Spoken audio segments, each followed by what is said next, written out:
Welcome, everyone. It is Wednesday, June 1st.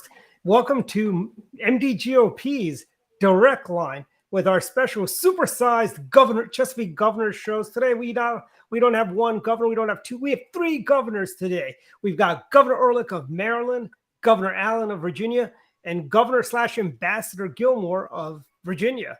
Legendary governors in their times. Take it away, guys. Hi, everyone.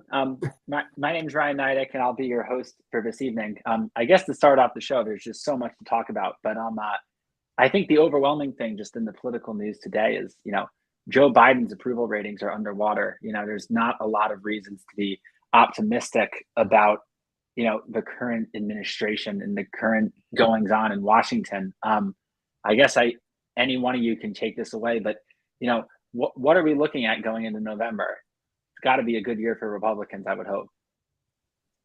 My general view is the best poll is not so much Biden, is what the people think, and it's called the wrong track, right track poll, whether people think our country's on the right track or the wrong track.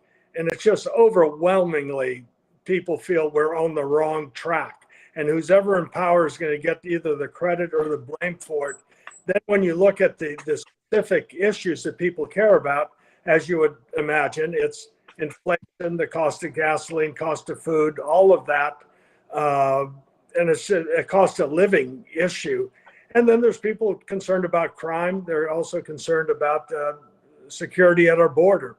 So most people think our country's on the wrong track. And so I think, yes, the field's good. It looks good for Republicans now, but I think it's really essential. And I know that Jim Gilmore, when he ran on issues. When Governor Ehrlich ran, he ran on specific issues and reforms, as did I when I ran for governor. And I think it's important that folks who are running for Congress or for the Senate or for governor not just complain about how awful everything is, but what are your solutions? What are your ideas that will actually tangibly improve people's lives that they can feel at their kitchen table and at I would also add to that we don't really have to be that philosophical. I think this cycle, quite frankly, although I agree with Governor Allen, we need to put forward a positive agenda. We don't really have to do much because things are so bad and things have gone from bad to worse over the past 18 months. But to the extent we do have an agenda, it just should be common sense. You can call it conservative if you want, but actually have a border, protect sovereignty, unleash American energy, bring the price of gasoline down, stop the government from spying on parents at school boards, stop printing money with regard to inflation. Afghanistan, we can't do anything about, just pointing it out, obviously, what a disaster it was. So I would say we don't have to do a whole lot of proactive things other than speak common sense to the people. They know it. They feel it. The progressive left's agenda has failed rather miserably, and we have very tangible proof for it. Well, and to finish up the Virginia talk for just a minute, first of all, I agree that I think that the inflation issue is just extremely serious. This is not mysterious. When Biden was throwing all that money out there, that torrent of money that they were spending just a few months ago, everybody said it was going to create inflation, and now it has. And the primary place where the inflation is biting people is at the gas pump and in the grocery stores, and people can see it. So I think that's a real problem. Every night we see the problem on the border, as George said, and these other issues as well of crime and law enforcement. So I think that things are moving in the right direction for us, and I would be very surprised if we don't take the House of Representatives. In Virginia, I think we have two seats that we just really need to get. One is the Virginia Beach seat with Loria. I can't imagine how she can make it. Frankly, I think that it's a very positive Republican seat demographically, and she's on the train with the Democrats, and then the challenging new 7th district, Abigail Spanberger. They are moving heaven and earth to keep her in the Congress. They are spending so much money. She has a big bank account. And she's a complete phony and has absolutely no business being in the United States House of Representatives. So my belief is those two seats can come our way, and Virginia can make its contribution to taking a new majority national. But by the way, these seats that Governor Gilmore talked about, the second congressional district, here's who I'm for, Jen Kiggins. Probably can't see the pen, but she's a state senator, and this is a district that has gotten to be marginally a Republican district after redistricting.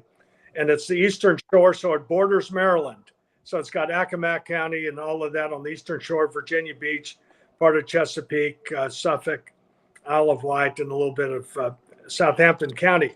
But we got to run candidates who are proven winners. You just cannot run folks that don't attract the suburban voters, so to speak, those independent voters. And Susan and I feel very strongly that Jen Kiggins has proven herself as a winner and as a state senator. She's a common sense conservative.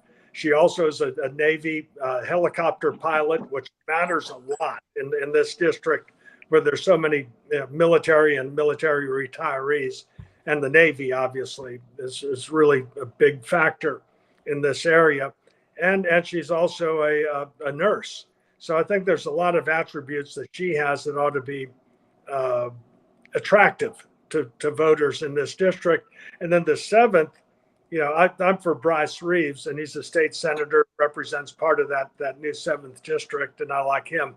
But all of y'all in Maryland, I know you have your races up there as well. And I'm hopeful that Virginia, we definitely need to win the 2nd district. It's one of the top 5 flipping from Democrat to Republican districts in the whole country. And probably the 7th district that Jim was talking about is probably one of the top 10 or top 15 swing districts. We have an opportunity to. It is a swing district, but they are desperate to hold on to her. I've never seen anything quite like it. They're just desperate to keep the span. And she doesn't even live in the district. She couldn't hit the district with a cannon. And, I'm sure she might move up there at some point, but she has nothing to do with the district. She's running as a so-called incumbent. Look, I got a real problem with this lady, as you can tell. I mean, I think Lori is a done deal, but Spanberger's the problem. I frankly think they're going to try to move her into the Democrat leadership if they can hold on to her. Well, they could Governor Ehrlich. Ehrlich. Yes. Governor Ehrlich, what do you see in Maryland? We have some much more competitive races than we've had in the recent past. It's still a blue state. It's a deep blue state. We have a couple tough districts as well, but clearly Maryland 2, Maryland 3 are potentially in play. Maryland 6 is big time in play. This is Roscoe Bartlett's old seat, Governors. You recall Roscoe, very conservative Republican I served with in the House. So Maryland 6 is worth your energy, worth your money, worth your attention. We have a competitive Republican primary. Whichever candidate emerges in that primary is going to have plenty of money. It's a R+1 seat now, and clearly a great chance to flip in Maryland, which is pretty newsworthy. Yep, that would be. I like to say about Maryland, we went from very gerrymandered, grotesquely gerrymandered to slightly less grotesquely gerrymandered. But even that's enough to put a few seats in play. It's still pretty ugly, Ryan. You're absolutely correct. It's still pretty ugly. It is what it is. You deal with, but again, there are some other races that are potentially viable in this year. I'm telling our candidates to be quite frank. We all know that cycles like this don't come around very often. This could be 1994, but what you hear from Governor Allen and Governor Gilmore is the same thing that I'm saying. You just can't throw your candidate out there. It has to be the right candidate. They have to make the right moves. They have to raise the right amount of money. But again, on the other hand, it's not brain surgery. It's, geez, this is progressivism on steroids. It's not working. Maybe it's time to try something else. Yeah. And it wasn't that long ago that people might remember when we had productive American energy policy. Yeah, 2 years, year and a half. Yeah, but people, it's not theoretical. It's people can see the difference. And I think, and of course, Governor Ambassador Gilmore should elaborate on this, but I believe that this invasion of Ukraine by Russia has all of a sudden made most Americans much more energy literate than they were before, where the Europeans were such captive customers of Russia, particularly for their natural gas. And you see our country, sadly, begging Saudi Arabia to increase oil production. Meanwhile, they don't bother to make it easier for folks in Louisiana and Texas and Oklahoma and North Dakota and those states, or West Virginia for that matter, and Pennsylvania to increase our own production. Not just the Saudis, but Venezuela as well. How pitiful is that? Yeah, right. And shutting off the Keystone XL pipeline from our friends in Alberta, Canada, on top of it all. And it's just such self-defeating, counterproductive policies that are just punishing, especially working families who are struggling to get by just for food prices, much less gasoline prices. And of course, this is going to increase all the costs of production of our agricultural products, everything from poultry to hogs to corn and everything else. So, and then the corn price is going to go way up because there's hardly going to be the production out of Ukraine that you normally get for the international markets. And all of this is going to reverberate come harvest season because the farmers have to get paid for the higher costs of all their inputs. But I think we ought to hear from Ambassador Gilmore on his views of Europe with his experience there very recently. Well, as I think some of your listeners know, I was the ambassador to the OSCE, Organization for Security and Cooperation in Europe, which is headquartered in Vienna, Austria. And it's got 57 countries in it, including the United States. Virtually the entire Northern Hemisphere is in it, and the Russians are in it, the Ukrainians are in it, the Canadians, the Americans, everybody in Europe. And I think that the invasion has shocked the Western world. And I hope that Americans can get focused on this because I believe that the safety of the United States is actually in danger here. I also visited Ukraine in May of 21. And when I was there, I visited with almost every cabinet person that was there. I also went down into a place called Mariupol and went out on the Sea of Azov and went out on the battlefield down there and looked at all of that. And one thing the Ukrainians told me was they would fight, and they have fought. So I think the American policy is correct. Now, I could be very partisan here and take up all your time by listing you all of the things that President Biden did at the beginning of his administration, which I think invited the invasion. But we are now sending good weapons. We are doing training. The Ukrainian army is a Western trained army and now an equipped army. But let me just take a minute and say this. When this thing got started, the first message from the Americans was, okay, it's all over. In 3 days, the Russians are going to conquer Kyiv and Ukraine will be toppled and that's it. Well, the Ukrainians basically said, well, wait a minute, we'll just see about that. So the Ukrainians have fought successfully. Then, America became exuberant. And now is starting to talk about how, well, the Russians are going to get beat and so on like that. And I think that's over exaggerated. I think that this war is still very much in doubt. The Russians don't care. Their policy is to blast away and destroy everything in sight and then march their army in behind it. My information is that the U.S. is now giving long-range weapons to the Ukrainians, which can push the Russians back. But in the end, I think we have to start thinking strategically about what all this means. And as we've said, it does affect foodstuffs and grain, but it affects a lot more than that. I think that, and I'll stop my talk here by saying that I want to just come right to the heart of the matter. If the Russians are able to conquer successfully any portion of Ukraine by force and by violence and war crimes, then the gloves are off worldwide. And that is a very significant issue. If Europe is sovereignty is impinged on, I believe that is an existential threat to the United States of America. And not only that, the gloves are off worldwide. At that point, you have Taiwan issues, you have Iranian issues, your North Korean issues, and I believe that we may be headed for a very long war. That's that. But I do think that the U.S. is doing the right thing by sending these weapons to Russia and gambling that we don't end up in a third world war. I think we won't But I think that, frankly, we're in a long war now, and it's going to be that way for quite a while. Anyway, that's my little speech. You know, you just heard the geopolitical view from someone who knows what he's talking about. Gov Gilmore, I appreciate your opinions very, very much. I want to go back just for a second to Governor Allen's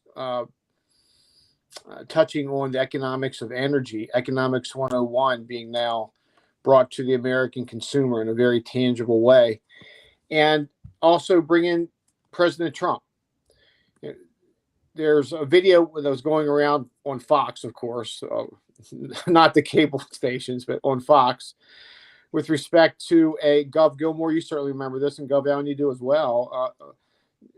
President Trump talking to the EU in 2019, telling the EU, reminding the EU of what a problem would be should Germany be so indulgent with respect to Russian oil, reliant on Russian oil, and what it would mean for European security, and what a dumb move it was. It was the Nord Stream 2 pipeline. And I think it's good once in a while when we talk about these major geopolitical issues to remember the Republican president was right on a lot of the big things. And this was a big thing. And we didn't realize it then, but it got even bigger, Gov Gilmore, with the invasion of Ukraine. So President Trump was right to take the Europeans to task. He was right to take the EU to task. He was right to take NATO to task with respect to deadbeat members. That Republican president had a lot of the big stuff right. Well, he did. He did have it right. There was nothing wrong with pressing the other NATO members to do a better job of their budgets and their military preparedness. And I think he was right about that. And when I was ambassador, I followed that policy just fine.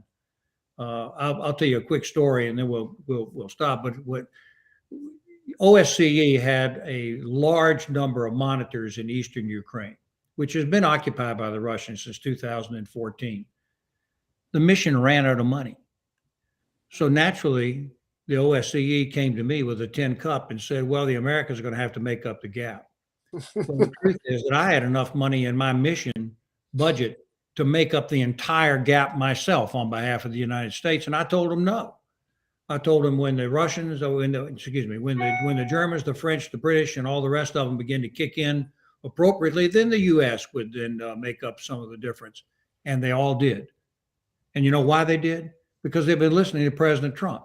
And they knew that we were serious about it as diplomats. That's a refreshing story. It's a true story.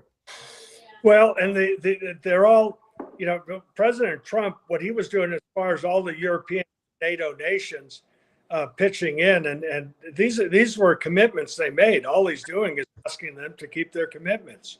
Now, NATO is more united than ever, and you even have, obviously, Sweden and Finland now wanting to join NATO, which is I don't know if Turkey will allow it. It is interesting, though. It's almost like buying an insurance policy for pregnancy, for delivering babies after you find out you're pregnant, that they want to join now. It would have been nice if they were a member of NATO for maybe a decade or so, rather than when there's, or, you know, get car insurance after I got a wreck, let me buy some insurance on it. So at any rate, all these countries, particularly the ones who were under the Soviet Union, the ones in the so-called Warsaw Pact, Poland is just fantastic in what they're doing there. And the refugees are not in camps, they're in people's homes. All the Baltic countries, Lithuania, Latvia, Estonia, they're on the front lines. And they're all doing the best they can through this. And it's good to see unity and support of Ukraine. We do have some people, though, in the Republican Party who are even against humanitarian aid to Ukraine, which to me is strange, because I think of Ronald Reagan. As you know, I'm Reagan Range Presidential Scholar for the Young America's Foundation. And Ronald Reagan's policies are, you know, if somebody's fighting in those days, the Soviet Union, Sandinistas, you arm them. We don't need to send our troops in, but you provide them the arms. And the Ukrainians have certainly shown that they don't want an airplane ticket or, you know, a ride out. They send more ammunition to let them protect their freedom and their sovereignty. Well, I want to say a couple of things. Two very significant things I think George has raised. Number one, I consider the request to join NATO by Finland and Sweden to be the most important development in Europe since the reunification of Germany. This is very, very big. It has the potential to even, frankly, deter a much larger war, because the Russians have got to be startled completely that this kind of change in policy has been done. When I was in Vienna, we found the Finns and the Swedes to be very friendly, but officially neutral. This is a big deal. And the second thing that I think that's been raised that I want to point out is this. Look, I'm a Reagan guy too, just as George is, and just as you are, Bob. Look, the Republican Party has no business having a voice of neo-isolationism in it. It's dangerous. It's wrong. It probably encourages a larger war, and it's wrong. I think that conservative Republicans ought to be speaking out, not in terms of surrendering ourselves to some globalization or something like that, but the truth is that we are in a conflict, and we have to be. There's one chance to keep this from ripping into a major worldwide conflict, and that is if the Russians fail in Ukraine. And I think conservative Republicans ought to remember this and stand for what's right. Yeah, I would divide the question. I think you're absolutely, both of you, correct. There are a few just neo-isolationists, and what you've all made the case. I agree. I do think that there are a number of Republicans, however, who've pointed out that we can walk and chew gum at the same time. And we all agree on this as well. We can support Ukraine. We can also enforce our border. We can also enforce our southern border. They're not mutually exclusive. We should do both. So I think that's not isolationist or neo-isolationist to make that point. I think we all support, most Republicans do support the money for Ukraine.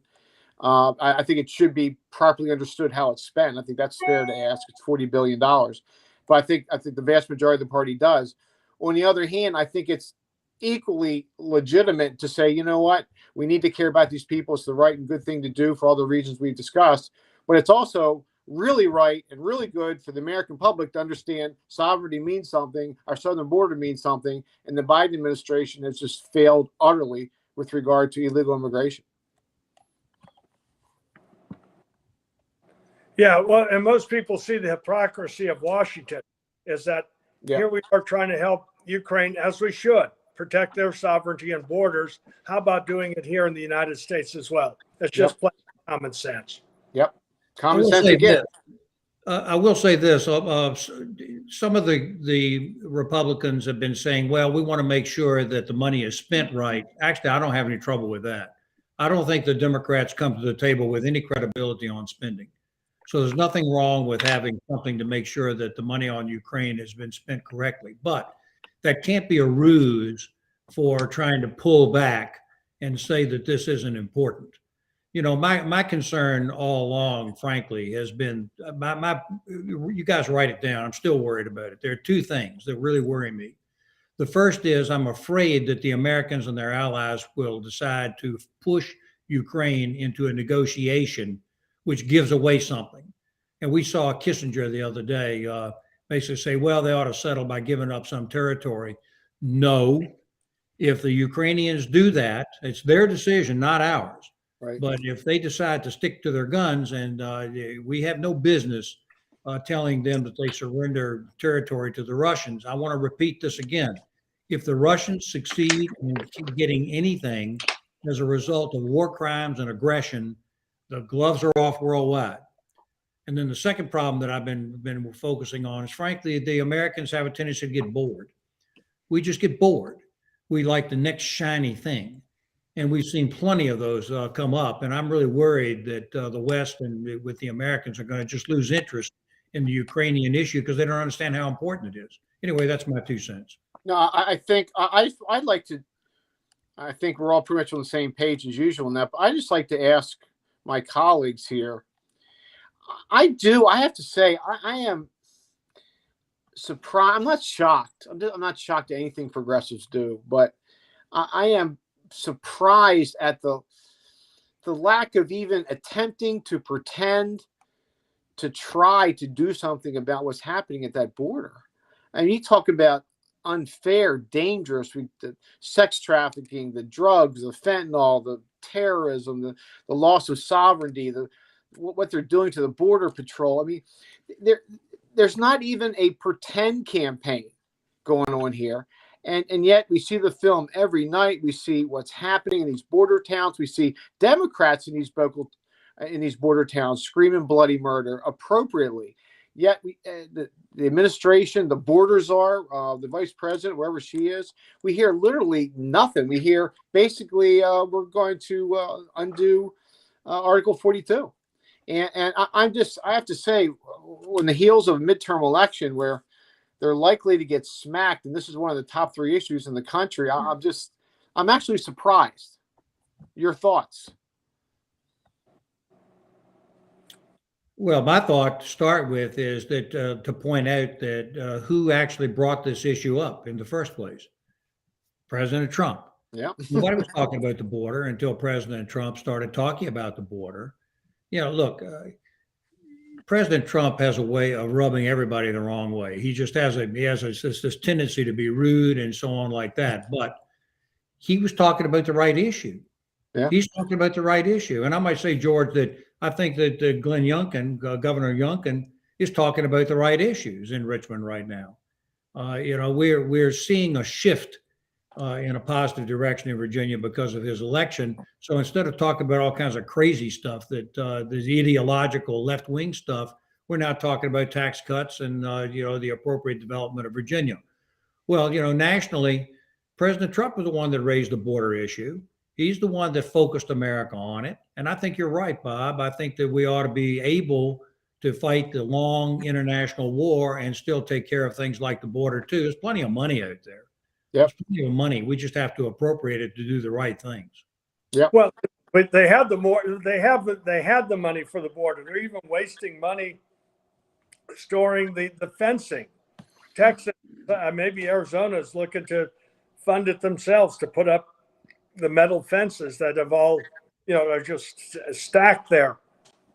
And so that's a primary paramount responsibility of the national government. The federal government is international, and obviously securing our borders is primarily a federal responsibility with it. But back to what Jim said, and instead of talking about the past and President Trump, I think President Trump was hurt most by his manners as opposed to his policies. His policies were fantastic: lower taxes, productive energy policy, reasonable regulations, strong national defense, judges who apply the law, not invent the law. Just so many things. The policies were Reagan-esque, not with Reagan-esque style though, or manner. And so what these races for the future, campaign for the future, need to talk about: how can we make it, for example, in Virginia, and we have governors here, let's talk about state issues. What states are winning? Which states are winning? And I know Governor Hogan won by raising hands, asking folks in an audience, how many folks here have considered or know people who've considered moving out of Maryland? And it went overwhelming. And it was spontaneous. It was the best ad that resonated, as you know, Governor Ehrlich, with the people of Maryland. Yep. And I look at Chief Executive Magazine, where you have over 700 chief executives who rank the best states and worst states for business. And these are not the CNBC fluff stuff about who has the sweetest, nicest, this, that, or the other. These are the folks who make the decisions as to where they're going to invest literally tens, if not hundreds of millions, or maybe billions of dollars. And year after year, the top 3 states rated the best states for business are in order. Number 1, Texas. Number 2, Florida. Number 3, Tennessee. None of those states have state income taxes. And they have right to work laws. They have a skilled, capable workforce from which to draw. And North Carolina's number 5. Arizona's moved up to number 4 because they've cut taxes even more. Georgia has cut taxes. And Governor Youngkin's trying to, and I think he has succeeded in not cutting them as much as he wanted to, but they've cut taxes in Virginia. That'll make Virginia more attractive. And when people care about the cost of living, businesses care about the cost of conducting business. And what are the taxes? What are their workers' comp rates? What important that even if they are unionized, you have better labor management relations if you're in a right to work state. And what Governor Youngkin's doing is reinforcing the right to work law. He is cutting taxes. They're trying to get Virginia out of that regional greenhouse gas initiative with all these northeastern states that are losing, not Pennsylvania. They didn't join that nonsense. But these things increase the cost of electricity to families and to businesses, and making that an added cost if you artificially increase and unnecessarily increase the price of electricity. And so the states that are going to win in the future are the same that have won in the past. And those are ones who have lower taxes, reasonable regulations, and a skilled, capable workforce from which to draw. And those that don't are going to keep losing population. And the states losing the most population are the ones that are ranked at the bottom, as you would guess. The worst state for business, California. Next worst, New York, Illinois, New Jersey. I mean, those states, they're all losing population. Folks are leaving for where there's better opportunities, a better quality of life, and they actually get to keep more of what they earn, and that's where the jobs are going as well. I've got a question for the governor. So, Governor Allen and Governor Gilmore, both of you presided over a purple state. Governor Ehrlich, unfortunately, we're more of a blue state. But, you mentioned Governor Youngkin is doing the best he can. And, certainly Governor Hogan has made an attempt as well. Like, what advice do you have to, either Governor Youngkin or, the next governor of Maryland, hopefully that's still a Republican, on how to be effective in such an increasingly liberal environment? It's tough to compete with Florida and Texas where it's a red state. Well, it's interesting. My answer, Ryan, 4 or 5 years ago, 10 years ago, 2.5 years ago, would have been to find purple seat Democrats, find sort of traditional liberals, find moderate Democrats, find the few remaining conservative Democrats that aren't on milk cartons, and find issues where you can work with. That's what we did in Maryland. I'm sure that's what the other two governors did as well. Because you may have a Republican majority, you may not have a philosophical majority, however. So you look for opportunities where you can work with Democrats who want to work with you. The problem is, I'm sure Virginia, this is the case. It's clearly the case in D.C. It's clearly the case in Maryland, Ryan, as you know, is most of the Democrats, the liberals are either quiet or scared or have lost primaries. And it's a different deal to deal with progressives. When we passed our major pieces of legislation, the funding for the ICC and Department of Disabilities, Chesapeake Bay Restoration Act, charter schools and all that, I had enough support from those Democrats in the middle. I just don't see many Democrats in the middle anymore. Well, I think that's right. My observation about Virginia was this. I looked at the vote totals in the Washington suburbs, specifically Fairfax County, never mind Arlington and Alexandria. By the way, I've got a condo, George, in Alexandria. I'm up there from time to time, and it's a beautiful place. It's terribly governed. It's terrible. But Fairfax, I looked at the demographics and the vote totals in Fairfax, and the numbers that voted for, with respect to the Gillespie race, were stunningly bad. And then if you looked at the Corey Stewart race a year later statewide, the Fairfax numbers were even worse.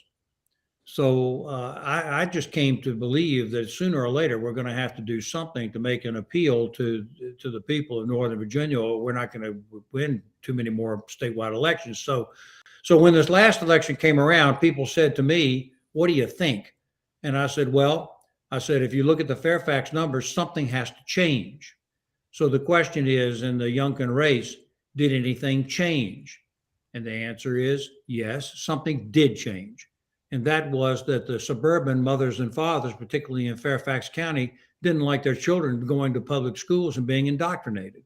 And you ended up with Loudoun County. You had a rebellion, a very high profile. And those mothers across the eastern part of Virginia decided that they'd had enough. You threaten people's kids and people get serious about it. And then all of a sudden, all these people that had been voting Democrat voted Republican, and Governor Youngkin won and brought in the whole ticket. Yep. Yeah. Well, the condescending attitude towards parents, as Governor Gilmore just mentioned, really mattered. I mean, that just irked a lot of folks. And with Virginia being one of those shutdown states, not an open state like South Carolina and Texas and Tennessee and Florida and the Plain states, parents saw what was being taught in schools. And then you had the uproar in Loudoun County where a father gets arrested because he's upset that his daughter gets assaulted by some guy who went into girls' restroom. And then they secretly send him off to another school where he attacks another girl in another Loudoun County school. That made national news, but it actually is very personal in Virginia. So that the issue of education is clearly a state responsibility. And it's not just that parents matter, it's what's being taught rather than being indoctrinated in the schools. And we want young people learning how to read and write and speak the English language and higher levels of science and math and economics and history. And Virginia's done, Jim, when you and I were governor, we put in the standards of learning and accreditation and school performance report cards, and they've dumbed everything down in Virginia. And now Governor Youngkin's trying to reverse all that and bring back high expectations for our children. Those are issues that cut across party lines. Ryan, Gov, it goes back to Ryan's original question about this cycle. We don't have to be conservative. We just have to be common sense. It's education. It's a local issue. Parents count. If you're the state or the federal government, you don't get to investigate parents who show up at school board meetings to exercise their First Amendment rights. As taxpayers, we get to send our kids to taxpayer-funded schools so that they're taught to read and write and think critically, not indoctrinated. These are not radical positions. They're not conservative positions. They're common sense positions. They're positions that Governor Youngkin wrote on the way to his win. And they're positions that other local Republicans around the country are riding this cycle. So I think Terry McAuliffe's big mistake, the progressive movement's big mistake, was when Terry McAuliffe actually said what they think. And when those blue parents, and we followed this race very closely, saw what he said and the fact they meant it, and the teachers unions meant it, and the indoctrination was for real, and the cover-up was for real, and the attack on the First Amendment was for real, they said, you know what, maybe we don't like Trump, we don't like conservatives, but we care about our kids. And they're the kind of issues that clearly divide the left these days, and we should take advantage of it. And the other issue that came up in a lot of places is crime, and the rampant looting and arson in places like Portsmouth and Richmond, and Jim's in the Richmond area. It wasn't just the city of Richmond, it affected folks in Henrico and Chesterfield and Hanover and everywhere else. And you see gun purchases. So the gun purchases went way up between the pandemic and all the riots and standing down of the police. And most of the guns, they weren't, people who had guns. It wasn't their ninth gun. There were people buying their first gun, and a lot of them were women, and also a lot were minorities. And that's another issue. Again, that's just a common sense. It's conservative that we're for law and order and protecting law-abiding citizens. And the other side was talking about defunding the police and all this criminal apologist stuff. And Glenn Youngkin said, I'm going to fire the entire parole board that was releasing cop killers with it. Jim, they're almost refighting all the battles we fought in the 1990s that people didn't remember maybe. And then you see these cop killers and other murderers getting released. And one of them had committed 56 crimes. They let him loose, and he robs a convenience store in Southwest Virginia, Pulaski County. Verse 57th, and people are outraged by that, and so I think that people are backing the blue again, and that's again, generally speaking, a common sense, conservative, logical approach if you want safe neighborhoods. And I think that this education issue was terribly important. It would be in Maryland. I mean, I think these are critical issues. You could just see people turning on the education issue. You could see it. And Governor Youngkin saw it. He didn't have any trouble running on it and doing the right thing. And then McAuliffe comes in. And I think that it displays that lack of common sense that the progressives have. He was obviously making an appeal to the teachers' unions, which in itself is troubling that he felt like he had to do that. But then he, turns around and goes on there in the middle of the debate and says that parents really don't matter in the schools. There's a political slogan of the Gilmore. You see a buzzsaw, don't walk into it. Yeah, I think that's correct. We're approaching. We're Ryan. approaching the end of the episode. We're approaching the end of the episode here. I just wanted to give, we covered, I only had to ask 2 questions and we had such a great conversation. Just all the wisdom on this panel here. I wanted to give you all an opportunity for some closing remarks, though. I guess we'll go Governor Gilmore first, and Allen, and end with Maryland's very own Governor Ehrlich. Well, I think we've had a good discussion back and forth between the state issues, which affect the national issues. And of course, I've dwelt a little bit on the international situation because you stand kind of where you sit. And I was over there in Vienna during that period of time. And I do think that it's part of my mission to really talk to the Republicans about this, what I believe to be neo-isolationism. It's just not necessary. It's not a good idea. It's dangerous. And I intend to be as emphatic about it as I can possibly be. But you've covered a broad range of things. And, I'm very pleased to have a chance to sit with my colleagues and talk about all these issues. I see Bob's got a lot of books in the background there, Bob. They're all fake. They're all fake. I didn't know you could read, Bob. It's just the outside. It's just the cover. Yeah. So no, it's a real pleasure to be with my colleagues as always, and I look forward to the next opportunity. Well, it's great to have Jim with us and the Chesapeake Governors with Bob, and I've been doing this. And so thank you, Ryan, for keeping it all together. I'm just going to close with this, is that we've discussed a lot of issues, international, federal, and state, but one of the parts of American exceptionalism is a variety of things. One, we have freedom of religion, where whether someone's religious belief does not enhance or diminish their rights. We have freedom of expression for men and women. We have the free enterprise system, and we have the rule of law, where our God-given natural rights are protected. Part of the genius of our Constitution is that all power is not in Washington. The best ideas often come from the laboratories of democracy and innovation, the states. And so to the extent the states can lead the way with a balanced budget, which they don't have in Washington, and that's a cause I think is absolutely needed, a balanced budget amendment to the federal Constitution that 49 states operate under. And the other aspect is the states are the ones who are showing the differences, that lower taxes, reasonable regulations, affordable energy, and a skilled, talented workforce. Those are the places that win. And we as Republicans believe in equal opportunity for all.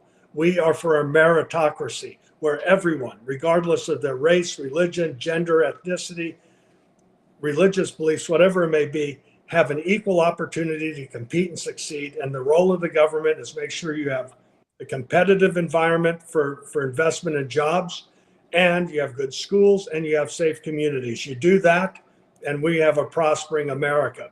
And if you want to see states that are prospering, it's those that have those policies. And I think we should look to the states. And Maryland has been an inspiration, by the way, with Governor Hogan winning in that state like you did, Bob, winning in that state. When people in Virginia were disconsolate, I said, Maryland has elected Republican governors. You think we have it tough here?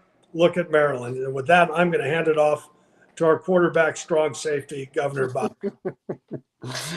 I still can't run that 4.6 anymore, though. I got to tell you. First of all, great job, everyone. I love being with these 2 governors, both personal friends, both folks for whom I have, and both Kendall and I as well, have very high regard. So, George and Jim, it's great being with you always, on air, off air.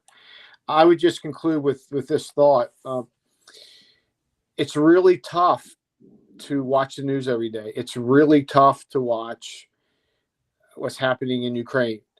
It's really tough to watch what's happening in Seattle and Chicago. It's really tough to see what's happening with our federal government. It's really tough to see gas. I just filled up my tank, $5.83. It's really tough to see what's happening at our border. It's really tough to see generally what's going on in our country. And I think the bottom line to this conversation we've had here today is two thoughts. Keep your eye on the ball and common sense. With regard to keep your eye on the ball, don't get angry. What went down 2 years ago. President Biden said he was going to be the most progressive president in our history. He's proving that to be the case. This is what progressivism looks like in real life. So if you really understand these issues, what's happening, what they've done, why they've done it, keep your eye on the ball, organize. If you're a candidate, understand where they're coming from, and beat them, and just beat them next time. And with regard to that second issue, common sense. This discussion would be framed by progressives as crazy, far right-wing, white supremacists, blah, blah, blah, blah, blah, blah, blah. This is what they do. They conflate issues. They call us names, the isms, the icks, and all that. Don't get lost in that. These are common sense views held by the majority of Americans, regardless of race, ethnicity, sex, whatever it happens to be. We keep our eye on the ball. We use common sense approaches to these issues. We will win. We'll become a governing majority, and we'll carry that momentum forward to 24 as well. Well done. Very well said. I guess I'll close with one last thought, which is that, Governor Gilmore, we were glad, I'm sorry I couldn't make it, to welcome you up to Maryland a few weeks ago in Ocean City. We'll have to get Governor Allen up to the old Line State soon. But thank you, everyone. This was Direct Line with the Chesapeake Governors, Supersized Edition, and we'll be back soon. Thanks. Good job, Ryan. Take care. Thanks, Dwight, Ryan. Matt. See you.